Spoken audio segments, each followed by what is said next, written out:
Buenos días, Agustín. Gracias por estar hoy día en el Diario del Comercio. No, al contrario, Milagros, gracias por invitarme. Siempre es un gusto poder conversar contigo. Te agradezco. Agustín, Colombia, analicemos primero la crisis colombiana, estos intentos de Petro de perpetuarse, de decir que Cepeda es el que ganó y de inventar toda esta narrativa que también se siguió aquí con Sánchez, ¿no? La narrativa del fraude y que no va a entregar el poder al presidente electo, ¿no? ¿Cómo crees que se va a resolver la crisis en Colombia? Bueno, vamos a ver, esto en realidad ya podía ser anticipado desde la primera vuelta. Yo lo anticipé públicamente cuando Petro, la noche de los resultados de la primera vuelta, que le dieron una ventaja importante a Abelardo del Espriella por sobre Iván Cepeda de 4 puntos, totalmente inesperado de acuerdo a las encuestas que Ujú. habían girado en Colombia, que lo ponían a Abelardo en el tercer lugar. Hasta ese punto estaban siendo controladas las encuestas, casi todas menos Atlas Intel, hay que decirlo. Y Correcto. Gustavo Petro lanzó en ese momento la acusación de fraude. Habló de un ataque algorítmico, dijo que el software había sido intervenido por inteligencia israelí, dijo que también había sido desde computadoras ubicadas en los Estados Unidos, y todos nos quedamos esperando las pruebas, pero las pruebas nunca llegaron. Y como las pruebas nunca llegaron, era previsible que estaba montando el terreno para, después de la derrota de segunda vuelta, continuar con la narrativa del fraude. Y eso fue exactamente lo que pasó. Iván Cepeda, su candidato, perdió las elecciones cuando el preconteo, que es distinto al preconteo o al conteo rápido que tienen ustedes en Perú lo hacen empresas privadas como Datum, por ejemplo, o Atlas Intel. En el caso de Colombia es un software del Estado colombiano que lo que hace es procesar rápidamente las actas y después viene otra parte que es el escrutinio final que ya se hace de manera manual. Cuando fue el preconteo, que en general no falla, a diferencia del Perú que tiene un grado de probabilidad de fallo mucho mayor,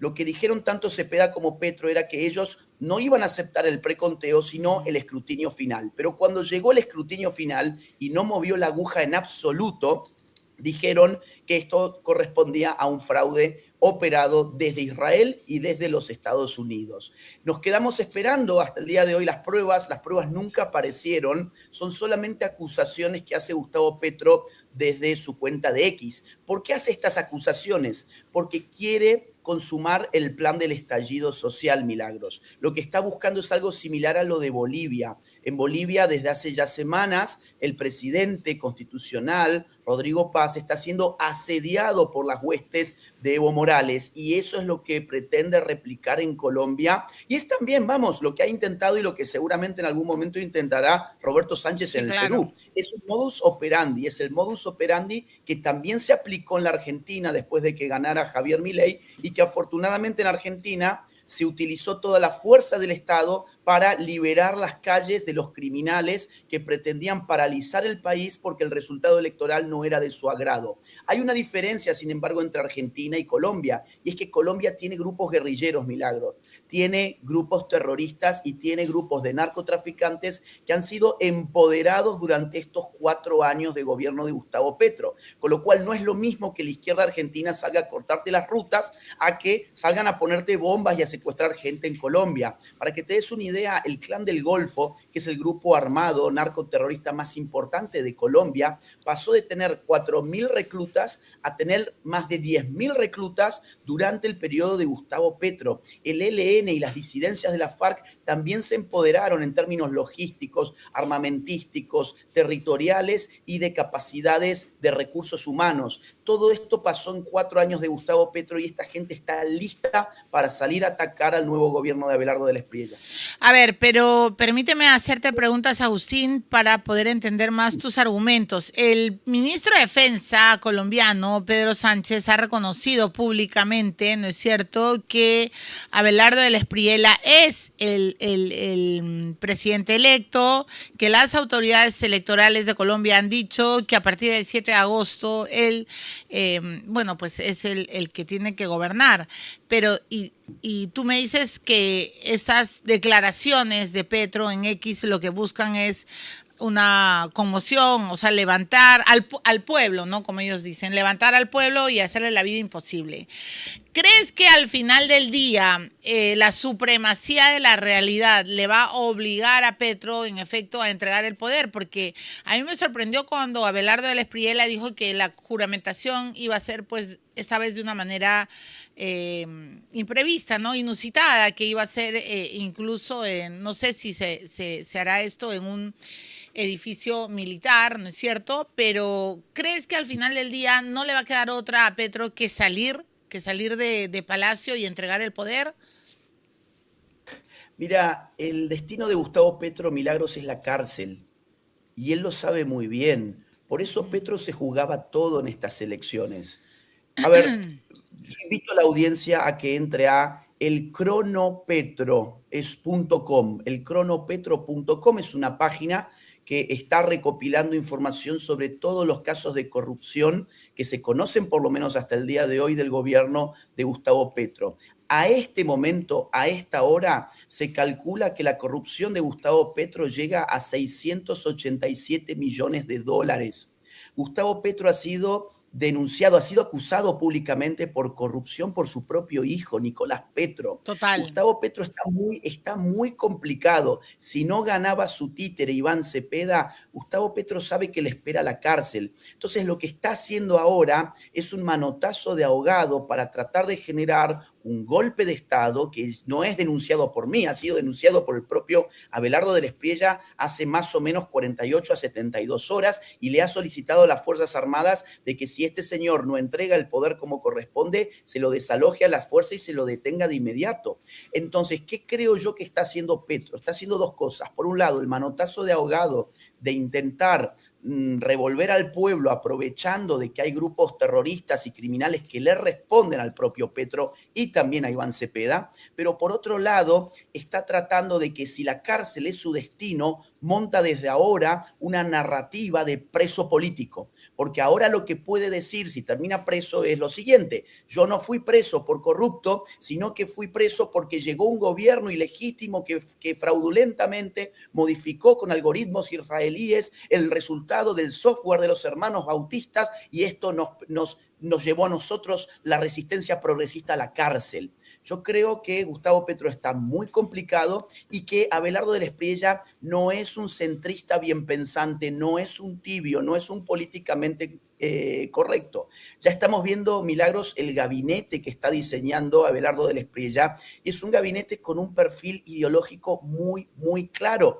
En justicia, por ejemplo, va a ir Iván Cancino, que él está pensando incluso en reformas de mano dura al estilo Bukele. Es decir, no va a haber lugar en Colombia, en la Colombia de Abelardo de la Espriella, para que la izquierda salga a hacer actos de terrorismo y subversión urbana. Yo creo que esta gente se la va a reducir por la fuerza muy rápidamente, que cuando los aparatos, digamos, del crimen organizado prevalecen en una sociedad es porque cuentan con la complicidad de los gobernantes de esa sociedad y no será el caso de Colombia. Con lo cual, yo sospecho que Gustavo Petro terminará en la cárcel por corrupto, no por motivos políticos, sino por corrupto, y que los revoltosos de izquierdas que salgan a violentar la ley terminarán acompañándolo a Gustavo Petro también a la cárcel como corresponde.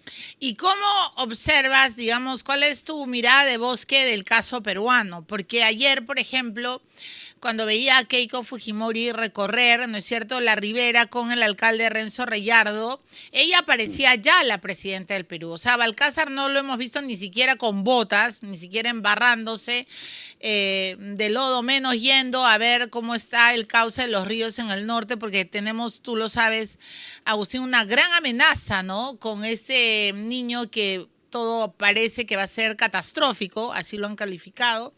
Y entonces, por un lado, va a Balcázar ayer a visitarla. Claro, primero tiene una cara de velorio impresionante porque él quería que gane Roberto Sánchez. Keiko se ha adelantado a todo y ha dicho que ella no va a esperar a que llueve sobre mojado, que va a trabajar desde el primer día.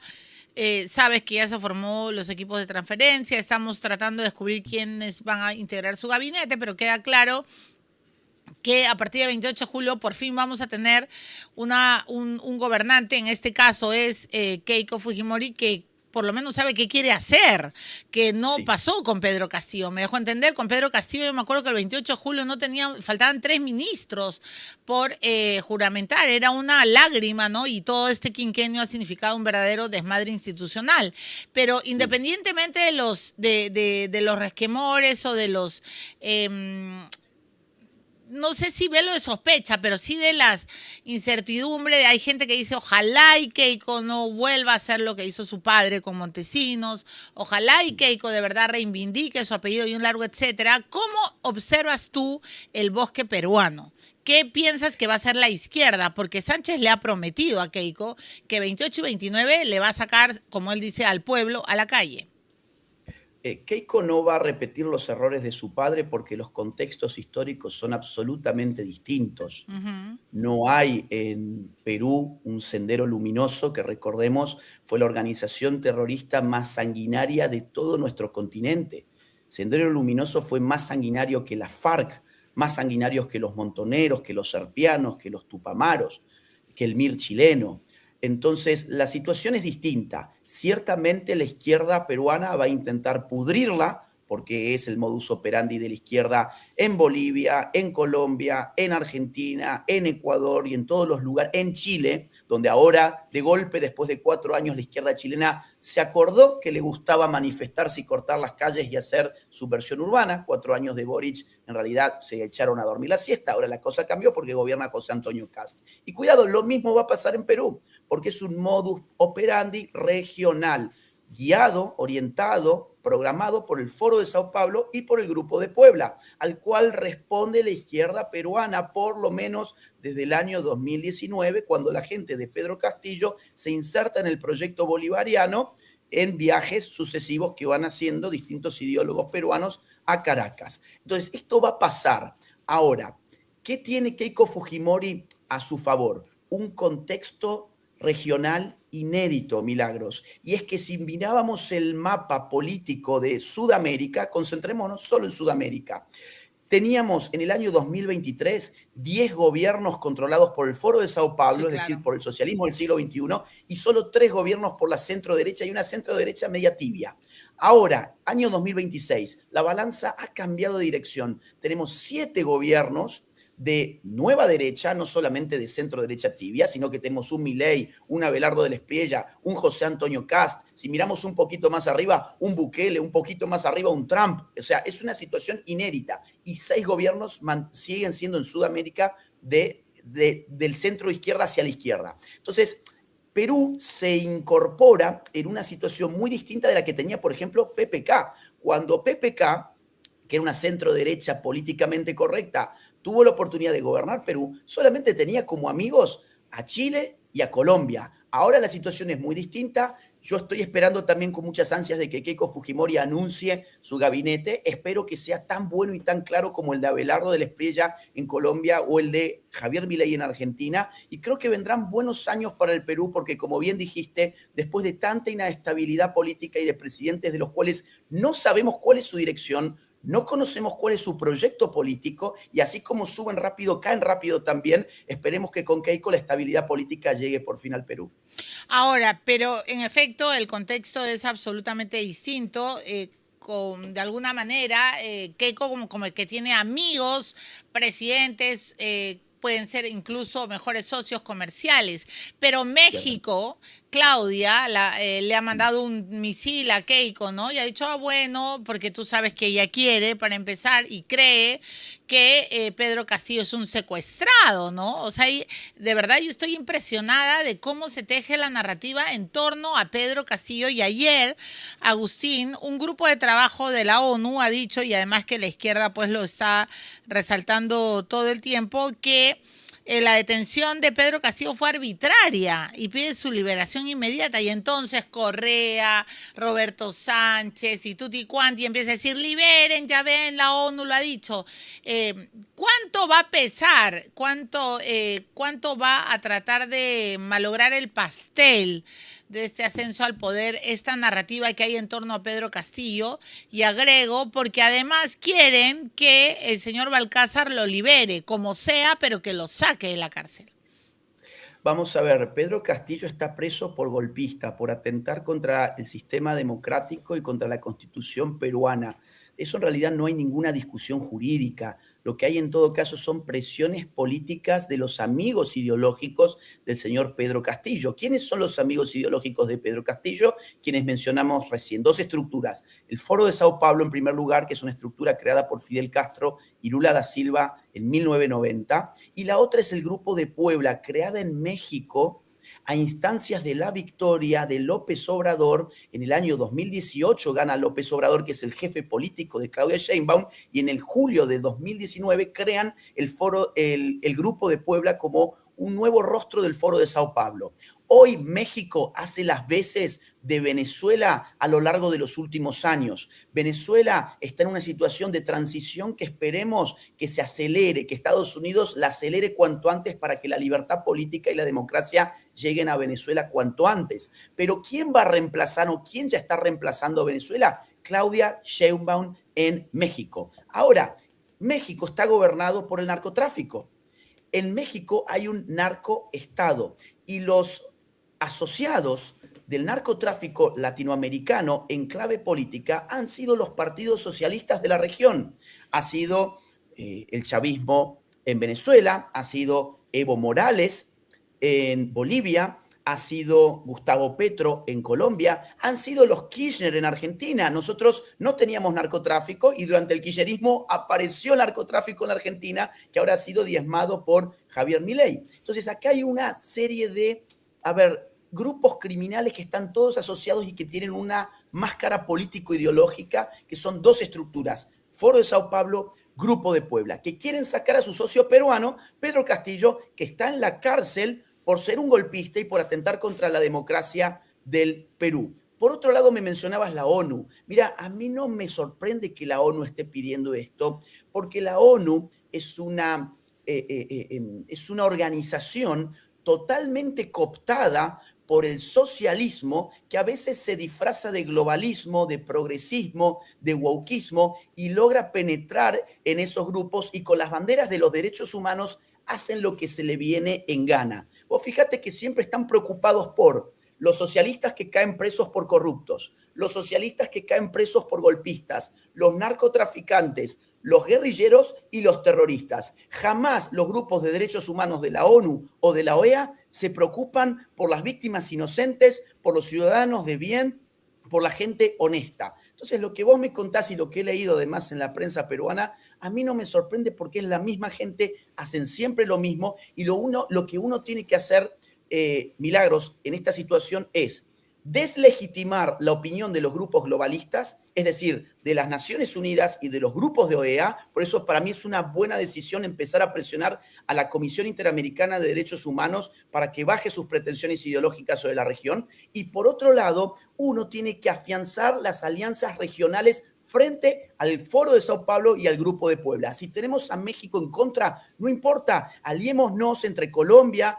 Chile, Perú, Argentina, Ecuador, que también tiene un buen gobierno en este momento, El Salvador, Estados Unidos. Hoy somos más nosotros, antes éramos menos, hoy tenemos más fuerza que esta gente y tenemos además de nuestro lado algo muy bueno, Milagros, que es que nosotros no estamos aliados con el narcotráfico, ellos sí, y nosotros tenemos las pruebas y las mostramos todos los días. Bueno, y de hecho, ¿no? Hay muchos que dicen y aseguran que lo único que quieren es que tener a buen recaudo el corredor, ¿no? Este corredor del narcotráfico que empieza en Bolivia y termina en Estados Unidos.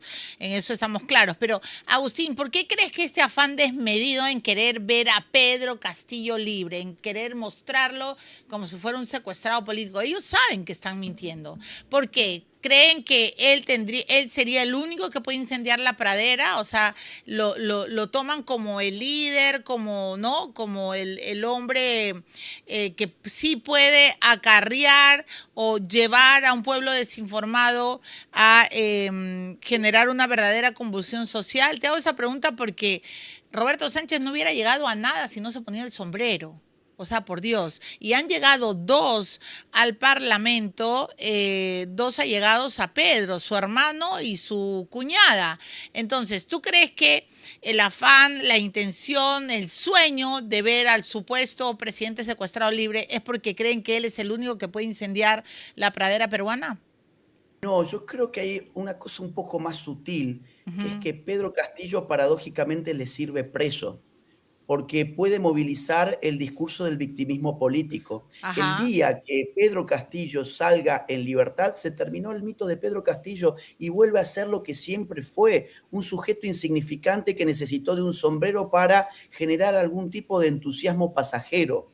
Lo de Pedro Castillo fue un entusiasmo pasajero, lo mismo será lo de Roberto Sánchez. En realidad en el Perú hay una fractura sociológico-política muy clara entre sectores incluso hasta étnicamente diversos, geográficamente distintos, que son aprovechados según sea la ocasión por aquel que logra representarlos simbólicamente y entusiasmarlos en términos de lucha de clases. Ahora que Pedro Castillo está preso, le sirve a la izquierda para el relato del victimismo y complementa la teoría del fraude electoral. Ya tenemos entonces dos elementos. Por un lado, Roberto Sánchez dice que a él le hicieron fraude. Lo mismo que dice Gustavo Petro muy cerca del Perú, en Colombia. Pero por el otro lado, y a diferencia de Gustavo Petro por ahora, lo que puede decir la izquierda peruana es, y además nosotros tenemos un preso político, y si no tuviéramos ese preso político, nosotros gobernaríamos en el Perú. Pues doble argumento para deslegitimar la democracia peruana, el fraude y el preso político. En el momento en que Pedro Castillo sale, se le terminó el relato a la izquierda y no va a incendiar absolutamente nada porque no tiene la capacidad. Pedro Castillo no es un caudillo político. Es un tipo que circunstancialmente, por una serie de factores muy diversos, terminó donde terminó y le duró muy poco porque quiso hacer un golpe de Estado precisamente porque no podía gobernar democráticamente. Entonces, esto es muy simple, a la izquierda peruana le sirve Pedro Castillo preso y el día que salga se terminó. Pero, y con esto termino, Agustín, sí te queda claro que el país está dividido. O Sin sea, duda. no por gusto mira lo que ha pasado en esta elección tan compleja. El antifujimorismo está con sangre en el ojo, ¿no es cierto? Hay gente que no le va a perdonar y no le perdona nada a Keiko Fujimori, le están observando, pero con zoom, ¿no? Con un lente absolutamente aumentado. ¿Qué crees que tiene que hacer Keiko para tratar de revertir, si se puede, si se quiere, si cabe la palabra, Mm, esta fractura, ¿no? Para mm. tratar de enderezar un poco y impedir que sigamos tan divididos. Lo primero que te diría es que esto no es un fenómeno excluyente del peruano, del Perú. Ujú, Occidente está dividido, porque estamos viviendo momentos de cambio político. En momentos de ujú. estabilidad, el centro izquierda, el centro derecha se parecen bastante, es decir, no hay grandes discusiones de fondo. En estos momentos las discusiones son de economía, de política, de familia, de cultura. Estamos divididos en absolutamente todos los temas. Y esto pasa en todo. Fíjate, en Colombia están divididos también, en Argentina estamos divididos, en Chile también, en Estados Unidos ni hablar. El único país de la región que se me ocurre en este momento que no está dividido es El Salvador. ¿Por qué es El O Salvador? Y acá Uruguay, viene, ¿no? Uruguay, que siempre, al menos no lo bueno, veo. curiosamente, Milagros, Uruguay en este momento también está dividido y está muy arrepentido del presidente que eligió. Hoy, Mm. Orsi es el presidente más impopular de toda nuestra región, es un presidente socialista. Ahora, ¿por qué en El Salvador no están divididos? Bukele tiene una aceptación de un 90% aproximadamente, y acá viene una respuesta que puede servirle precisamente a Keiko Fujimori, a Javier Milei, a Belardo del Espriella o a José Antonio Cast, porque Bukele le dio resultados concretos a las demandas del pueblo salvadoreño. ¿Cómo puede hacer Keiko Fujimori para, digamos, acercar a las partes con resultados concretos, mejorando la economía, mejorando la seguridad, mejorando aquello que el peruano necesita para tener una vida relativamente amable? Si la nueva derecha, si esta derecha que empieza a ganar elecciones, no es capaz de satisfacer las necesidades básicas de la gente y las demandas de seguridad que suelen ser las que unen. A ver, en el Perú la demanda de seguridad era una de las más importantes. En Colombia lo mismo, en Chile ni hablar, y en Argentina también. En El Salvador eso fue lo que le dio a Bukele lo que hoy tiene. Entonces, si no logramos darle seguridad a la gente, comida, vestimenta, un techo, pero no en clave socialista, sino a través del mercado, de una economía capitalista, que es la única que realmente saca a la gente de la miseria, entonces esta nueva derecha durará muy poquito y vendrá de nuevo Pedro Castillo, Gustavo Petro, los Kirchner, Boric y toda esta gente que nos gobernó hasta ahora. Resultados concretos, reales, tangibles, además de un discurso y de un cambio cultural real, es lo que necesitan nuestras naciones para acortar la brecha que hoy nos separa. Bueno, muy bien. Gracias, Agustín. Te agradezco mucho. Te voy a convocar. No falta nada ya para la transferencia de mando, no falta nada para el primer discurso presidencial y sobre todo para saber quiénes integran el gabinete de la presidenta electa Keiko Fujimori. Así que te ruego ya públicamente que en el futuro me atiendas también y me des una entrevista. Mucha suerte, Como Agustín. siempre, con todo gusto. Gran abrazo. Buen Un día. abrazo, te agradezco. Bendiciones y un buen día.